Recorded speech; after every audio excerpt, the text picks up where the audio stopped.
வைகுண்ட ஏகாதசியை முன்னிட்டு தமிழகத்தின் பிரபல வைணவ தலங்களில் இன்று அதிகாலையில் சொர்க்கவாசல் திறப்பு வைபவம் நடைபெற்றது.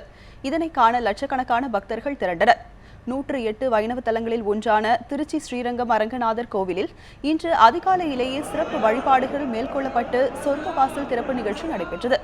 இதனை காண திருச்சி மாவட்டத்தில் மட்டுமல்லாது தமிழகத்தின் பல்வேறு பகுதிகளிலிருந்தும் ஆயிரக்கணக்கான பக்தர்கள் திரண்டிருந்தனர்.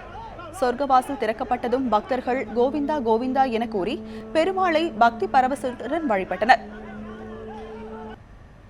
காஞ்சிபுரத்தில் உள்ள 108 வைணவ தலங்களில் ஒன்றான அஷ்டபுஜ பெருமாள் கோவிலில் நடைபெற்ற சொர்க்கவாசல் திறப்பு நிகழ்ச்சியையும் அதன் பின் நடைபெற்ற சிறப்பு வழிபாடுகளையும் ஆயிரக்கணக்கான மக்கள் நீண்ட வரிசையில் நின்று தரிசித்தனர்.